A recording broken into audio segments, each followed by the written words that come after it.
L'insalubrité s'est invitée dans les quotidiens des Quinoises et Quinois sans inquiétude aucune du côté de l'autorité compétente. Jadis la belle, Kinshasa, la capitale de l'immense République démocratique du Congo, n'est aujourd'hui que l'ombre d'elle-même. Outre l'absence quasi totale des routes dignes de ces noms, chacune de ces voies de communication et de circulation s'est transformée en dépotoir public. Si ailleurs les ordures sont recyclées pour une réutilisation, du moins pour ce qui est des déchets recyclables, notamment les plastiques, les verres, les papiers et les métals, ici au pays de Patrice Emery Lumumba, la population semble n'avoir aucune autre alternative que celle de cohabiter avec les immondices en dépit de tout ce qu'il entraîne comme problème de santé. Kini ya kala na kini ya lelo za kwa différence na makasi. Kini ya kala c'est là que moi propre moi partout. Ba mai ya kala mo mona lelo to tonda milangi saki bongo te. Ba kala mo te zo ko sokola yango. Mais lelo kala mo koma boucher ba milangi ba plastique na kati ya mai. Partout fulu. Donc ba kuto poubelle donc lelo ko bomba so kini ya lelo et ça c'est le problème à poubelle.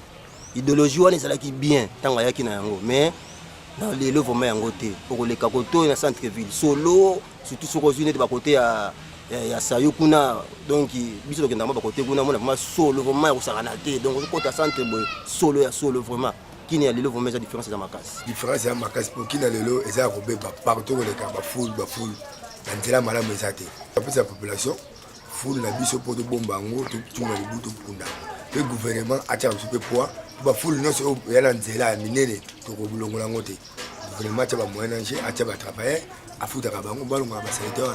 Cette habitante de Kinshasa se rappelle de Kinshasa la belle. Le Congo ba full comme partout pour service aux ezalaki ko ramasser biloko salité ezalaka lisusuté. Mon poubelle pe notre zo benga lelo poubelle commande Kinshasa.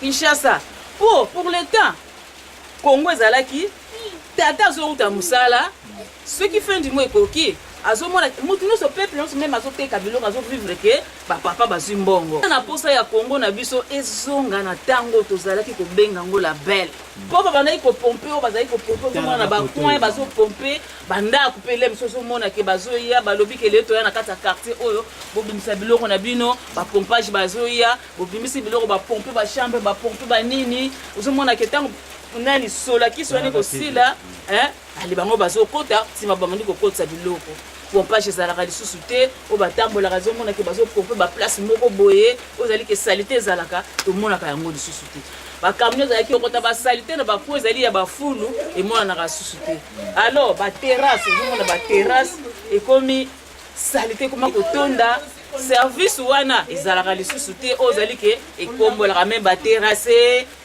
ebongisa po tangu mai ya mbula ezonoka mai ezoleka ezokula ezokende tie pa na destination ekenda. La problématique de l'évacuation des immondices dans la ville de Kinshasa doit être appréciée à sa juste valeur alors que les députés provinciaux nouvellement installés, parmi lesquels ceux qui avaient la gestion de la res publica et qui postulent en ce jour pour garder la tête de l'exécutif provincial.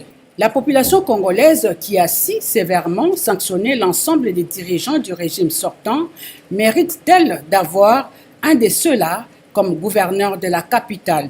Question mark.